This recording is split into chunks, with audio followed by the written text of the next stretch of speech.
Hello दोस्तों, आप सभी का स्टडी विद कॉन्सेप्ट चैनल के इस प्लेटफॉर्म पर स्वागत है। दोस्तों, आप सभी जानते हैं कि यूपीएससी 2024-26 मई को है और पिछले 2023 के पेपर को देखते हुए बहुत सारे लोगों के मन में जो अच्छी तैयारी भी करते थे, जिनकी यूपीएससी को लेकर के पकड़ भी अच्छी थी, एक तो वो कैंडिडेट और दूसरा जो नई तैयारी करने वाले जो इस बार एग्जाम दे रहे हैं पहली बार, उन कैंडिडेटों के बीच में या मन में एक बड़ा ही डर बैठ गया प्रीलिम्स को लेकर के। और ये बात सत्य भी है कि प्री एक बड़ी ट्रैकी और एक बड़ी चैलेंजिंग समस्या बन चुकी है। लेकिन मैं आपको एक चीज़ बताना चाहता हूँ कि 2023 की प्री देने वाले हम भी एक पार्ट थे। ये बात सही है कि पहली बार जब आप पेपर में जाते हो बहुत सारी चीज़ें आपको आती हैं, लेकिन चूंकि लगातार प्री पास करने के बाद आप में कॉन्फिडेंस बिल्डअप होता है, बहुत सारी चीज़ें आप में बदलती जाती है, आप में एक अनुभव भी आता है, आप में अंडरस्टैंडिंग भी बढ़ती है, तो आप आसान तरीके से प्रीलिम्स पास कर लेते हो। लेकिन जो नए लोग हैं जो दे रहे दोबारा लगातार फेल होने के बाद फिर प्री दे रहे हैं, उनसे मैं एक चीज़ कहना चाहूँगा कि प्री से डरे नहीं। प्री में सबसे ज़्यादा जो आपको ध्यान रखना है, डरना क्यों है, सबसे ज़्यादा जो ध्यान रखना है वो इस बात का ध्यान रखना है कि मुझे एग्जाम हॉल में डरना नहीं है। अगर मैं डर गया तो मैं बाहर हो गया। देखो, आपको क्या लगता है कि जो लोग प्री में बाहर होते हैं वो कम पढ़ते हैं या कम मेहनत करते हैं? आप जाके देखिए लाइब्रेरी में लोग कितनी मेहनत करते हैं, 10-10, 15-15 घंटे बहुत अच्छे से तैयारी करते हैं, एक एक शब्द को पढ़ते हैं, एक एक लाइन को पढ़ते हैं, कितने टेस्ट दे चुके होते हैं, 30-35 टेस्ट दे चुके हैं, उनके सॉल्यूशन को याद कर चुके होते हैं। उतनी मेहनत करने के बावजूद भी उनको प्री पास होना बड़ी समस्या बन जाता है, नहीं हो पाते हैं, फेल हो जाते हैं, जिसका सबसे ज़्यादा बड़ा कारण होता है एग्जामिनेशन हॉल में अपने आप को मेंटेन करना और जो पढ़ा है उसको अप्लाई करना। और ये समस्या सबसे ज़्यादा हिंदी मीडियम वाले स्टूडेंट के साथ ज़्यादा होती है, क्योंकि वो अपने आप को बहुत ही अंडर एस्टिमेट और डीमोरलाइजेशन समझता है, वो डीमोटिवेट होता रहता है। वो थोड़ा इंग्लिश मीडियम वाले कुछ देख लेगा, ऑब्वियसली बात सही है कि ओपन माइंडेड कुछ टेक्निकल चीज़ें हैं जो हमें एक्सेप्ट करनी पड़ती है हिंदी मीडियम और इंग्लिश मीडियम के साथ। ये बात सही है, इंग्लिश मीडियम वालों में भी डर होता है, सब में डर होता है, तुलनात्मक रूप से हिंदी मीडियम वालों में ज़्यादा डर होता है। ये वीडियो सभी के लिए है, कोई सी भी आपकी लैंग्वेज हो, हर व्यक्ति को जब एग्जामिनेशन हॉल में जाता है तो उसको डर लगता है। लेकिन डर समस्या का समाधान नहीं है, डर तो खुद समस्या है। और इस डर से काबू पाने का सबसे बड़ा तरीका यही है कि आप अपने आप के अंदर इतनी बेहतर तरीके से पॉजिटिविटी लाए, पॉजिटिव एटीट्यूड को डेवलप करें। इतनी मेहनत कर रहे हो आप, तो आप उस मेहनत पे विश्वास रखें कि मैंने जो पढ़ा है इससे बाहर क्या आएगा। उसको इस हद तक पढ़ो, उसको इतनी डीपली पढ़ो, उसको इतना समझ के पढ़ो कि यदि उस टॉपिक में से कोई क्वेश्चन आएगा तो उसको तो मैं गलत नहीं करूंगा। हो सकता है दूसरा टॉपिक में से आया मैं छोड़ दूंगा, लेकिन जो टॉपिक में से क्वेश्चन आया उसको तो मुझे गलत नहीं करना है। और सिंपल सी बात है, आप सी सेट से डर रहे हो, सी सेट की कुछ वीडियो हमने शेयर की हमारे टेलीग्राम चैनल पे, जाके देखिए। सी सेट को निकालना इतना इजी है, बस मेहनत चाहिए। बिना मेहनत के कोई भी चीज इजी नहीं होती, उसके लिए हमें मेहनत करनी पड़ती है और उस मेहनत का तभी जाकर के हमें फल मिलता है। इसके लिए हमें प्रैक्टिस करनी चाहिए। उसकी अपनी एक रणनीति कि डेली में 5 पैसेज पढ़ूंगा, डेली में 5 क्वेश्चन मैथ के करूंगा, डेली 5 क्वेश्चन में रीजनिंग के करूंगा, और ये मेरा रूटीन नेक्स्ट 90 डेज तक चलेगा।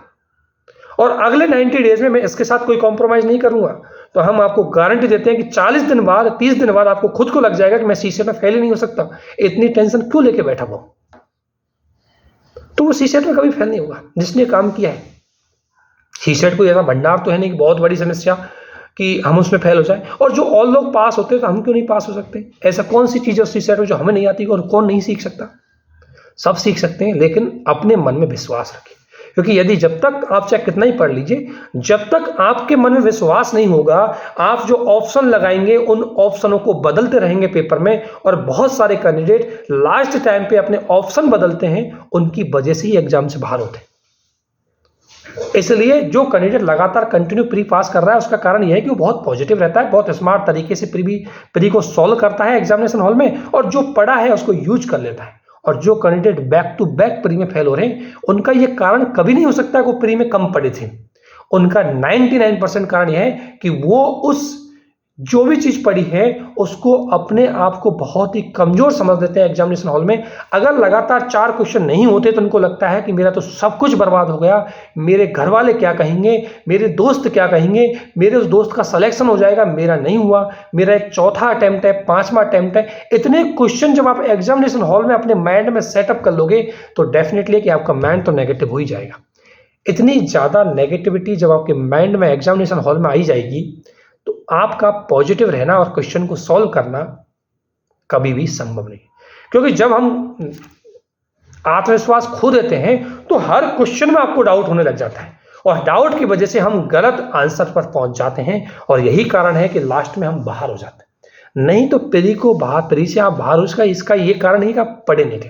पढ़ा आपने बहुत अच्छा है, सही डायरेक्शन में पढ़ा है, आप लोगों ने एनसीईआरटी पढ़ी है, सब कुछ पढ़ा है, फिर फेल क्यों, फिर इसको क्वालिफाई क्यों नहीं कर पाते? तो उसका सबसे बड़ा कारण है कि अपने आप को आप पॉजिटिव नहीं रख पाते और इसका भी सबसे बड़ा कारण है कि आपको अपने पे विश्वास नहीं है। जो दोस्त कह रहा है उस पर ज्यादा विश्वास है। अगर किसी ने टेस्ट सीरीज में 2 नंबर ज्यादा ला दिए तो उसकी बात को ज्यादा मानने लग गए, उस पर विश्वास है। खुद पढ़ रहे हो, उस पर कभी विश्वास नहीं है। और खुद पे विश्वास अगर आपको करना है तो उसका तरीका ढूंढो, और तरीका यह है कि कोई भी टॉपिक आपने पढ़ा है उस टॉपिक को पढ़ो और पढ़ने के बाद यूपीएससी के प्रीवियस ईयर के क्वेश्चनों को सॉल्व करो। यदि आप सॉल्व कर रहे हो तो इससे आपका आत्मविश्वास बढ़ेगा और आपको ये पूर्ण विश्वास हो जाएगा कि मैं सही रास्ते पे हूं। क्यों किसी से पूछे कि मैं सही पढ़ रहा हूं गलत पढ़ रहा हूं? ठीक है, आप एक बार गाइडेंस के लिए किसी से पूछ ले मुझे पढ़ना क्या है, लेकिन किसी से पूछ पाना और उसको अप्लाई करना दोनों अलग अलग बात होती है। मैं कोई चीज आपको बता रहा हूं, मैंने अपने सेंस में चीज आपको बताई है, लेकिन उस सेंस में और उस भाव से यदि उन चीजों का आपने उपयोग नहीं किया तो हो सकता है कुछ चीजें आपके लिए नेगेटिव हो जाए। इसलिए कई बार बोलते हैं कि हम सर मोटिवेट नहीं होते। किस बात से मोटिवेट होना है? मोटिवेट होने के लिए क्या कोई दवा आती है? मोटिवेट होने के लिए क्या कोई मेडिसिन आता है? मोटिवेट होना खुद से ही मोटिवेट होंगे और खुद को ही मोटिवेट करना है, क्योंकि आपकी क्षमताओं को आपसे ज्यादा कोई नहीं जान सकता। इसलिए जो कैंडिडेट लाइफ में किसी भी एग्जाम की तैयारी करते हैं, चाहे एसएससी की करें, चाहे यूपीएससी करें, स्टेट पीसीएस के एग्जाम करें, कोई भी एग्जाम दें, फेल होने का सबसे बड़ा कारण अगर किसी कैंडिडेट का है तो उसका खुद का आत्मविश्वास खो देना ही उसके फेल होने का कारण बनता है। बाकी अदर फैक्टर है। देखो 100 स्टूडेंट अगर एग्जाम दे रहे हैं तो मैं मानता हूं 10-20 तो ऐसे टपीले माने जाएंगे, उनकी कोई तैयारी नहीं है, लेकिन 50% कैंडिडेट तो वो होते हैं जो सीरियसली पढ़ाई किए होते हैं। आज के जमाने में, आज के दौर में लोग बहुत पढ़ते हैं, बहुत मेहनत करते हैं, हर चीज उनके पता होती है। उन 50 में से फिर आखिरकार 1% 2% ही सेलेक्ट होकर क्यों जाते हैं, क्यों होते हैं? ये कहने वाली बात है किसी का भाग्य ने साथ दिया है, किसी का नहीं दिया। भाग्य भी उसी का साथ देता है जो अंत तक मैदान में टिका रहता है। ये बात तो स्वयं आप सभी जानते हैं कि महाभारत में जो श्री कृष्ण भगवान भगवत गीता में स्पष्ट रूप से कहते हैं कि हम भी उसी का साथ देते हैं जो कर्म करता है, जो कर्म नहीं करेगा उसका साथ हम क्यों देने आएंगे? क्योंकि अगर कोई कंपटीशन है, उस कंपटीशन में आपके साथ जो लोग हैं उन्होंने भी अपना भाग्य आजमाया है, लेकिन वो लोग मेहनत कर रहे हैं, इसलिए ईश्वर का ध्यान उन मेहनत करने वालों की तरफ ज्यादा जाएगा। आप लोगों ने मेहनत तो की लेकिन उसको अप्लाई नहीं कर पाए, आप खुद ही डर गए और ऊपर वाला सोचेगा यार जब आप खुद ही डर गए तो मैं आपकी सहायता क्या कर पाऊंगा। और यही कारण है कि जब यदि आप खुद डर गए तो दुनिया की कोई भी एग्जाम हो आप क्वालिफाई नहीं कर पाए। लेकिन यदि खुद पे विश्वास आ गया कि मैं कर सकता हूं तो दुनिया का कोई खेल हो या कोई एग्जाम हो, चाहे कोई आपकी पर्सनल लाइफ का कोई डिसीजन हो, आप जरूर सफल होते हैं जब आपको खुद आत्मविश्वास हो। लेकिन आत्मविश्वास कभी ओवर कॉन्फिडेंस में नहीं बदलना चाहिए। आत्मविश्वास ओवर कॉन्फिडेंस में छोटा सा अंतर है कि आत्मविश्वास वाला व्यक्ति अपने दिए गए डिसीजन का मूल्यांकन करते रहता है कि क्या ये बात सही है या गलत है, लेकिन ओवर कॉन्फिडेंस में जाने वाला व्यक्ति कभी अपने कार्यों का मूल्यांकन नहीं करता। इसलिए प्लीज आप अपने आप को आत्मविश्वास में रखो, ओवर कॉन्फिडेंस में मत जाने दीजिए। ओवर कॉन्फिडेंस तो विनाश का मेन कारण है, वो आपकी गलतियों को कभी नहीं दिखने देगा। इसलिए इस बार जो एग्जाम दे रहे हैं, इस बार दुनिया की कोई भी एग्जाम आप दे रहे हो तो ये बात माइंड में जरूर रखना कि जितना ज्यादा आप पॉजिटिव रहे, जितना ज्यादा आपको खुद पे विश्वास रहा और उस विश्वास को आपने एग्जामिनेशन हॉल में यूज कर दिया तो आपकी सफलता के चांस ज्यादा है। आपके पढ़ने वाला फैक्टर एक है, लेकिन उससे ज़्यादा बड़ा फैक्टर यह है कि आप अपने आप को किस तरीके से एग्जाम हॉल के लिए तैयार करते हो और किस तरीके से एग्जाम हॉल में अपने आप का प्रयोग करते हो, अपने नॉलेज का, अपने ज्ञान का, अपने अनुभव का, अपनी प्रैक्टिस का, अपनी मेहनत का, उनका करो। इसलिए प्लीज आप सभी से यही रिक्वेस्ट है कि जब आप एग्जाम दे रहे हो तो डरो मत। डरना क्यों है? ये बात सही है कि डरना नेचुरली सबको लगता है, मैं आप सबको लगता है, लेकिन डर को कभी हावी नहीं होने देना है। डरो ताकि थोड़ा सा मन में सीरियसनेस रहे, लेकिन इतना मत डरो कि आपकी पढ़ाई बाधित हो जाए, आपकी सोचने की क्षमता कमजोर पड़ जाए, आप अच्छे अच्छे क्वेश्चनों को आते हुए गलत कर दें। उतना नहीं डरना है। और इसका सबसे बड़ा समाधान है कि जो पढ़ा है उस पर विश्वास होना चाहिए, उसको प्रयोग आप अच्छे से करो, उसका मूल्यांकन करते रहिए और जरूरत पड़ी तो किसी से गाइडेंस भी लेते रहिए कि ये चीज सही है, लेकिन गाइडेंस पॉजिटिव आदमी से लीजिए। अगर आप इस दुनिया के नेगेटिव आदमी से गाइडेंस लेंगे तो आपको और नेगेटिव कर देगा, और 90% लोग आपको नेगेटिव ही चीजें बताएंगे। पॉजिटिव चीजें बताने वाले 10% है। अगर आपका भाग्य अच्छा है तो आपका उन 10% के साथ लगाव जरूर होगा। तो यही बात इस वीडियो के माध्यम से, दुनिया में आपको बहुत सारी चीजें आती है, बहुत सारे वीडियो पढ़ते हैं, लेकिन सबसे बड़ी औषधि अगर आपको पास करनी है तो यही है कि खुद पे विश्वास रखो, जो पढ़ रहे हैं उसका मूल्यांकन जरूर करिए। प्लीज इस तरीके से ही आपको चीजें बताई जाएगी। ये वीडियो आपको अच्छा लगे तो प्लीज लाइक जरूर करें, हमारे चैनल को सब्सक्राइब जरूर करें। डेली 1-2 दिन में प्री आ रही है, इससे रिलेटेड हम वीडियो आपको यहाँ पर शेयर करते रहेंगे, और जो सच्चाई है उस कोशिश करेंगे, उस सच्चाई को अनुभव के माध्यम से आपको बताने की पूरी कोशिश करेंगे। जो 4 बार मैंने प्री निकाला है, मेंस दिया है, मेंस निकाला है, सब एग्जाम निकाले, आज तक बहुत सारे एग्जाम दी, सभी निकली। उस एग्जामों से मैंने एक लर्निंग जरूर करी।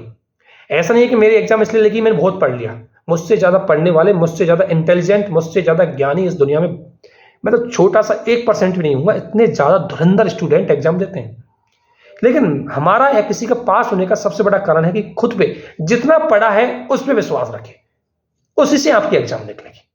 तो आप इस माइंड, आज के इस पूरे वीडियो की समरी है कि आपको पॉजिटिव रहना है और आत्मविश्वास रखना है, और अपने आप पर विश्वास सबसे ज्यादा जरूरी है। ठीक है, तो आप सभी को हमारे साथ बने रहने के लिए बहुत बहुत धन्यवाद। Thank you.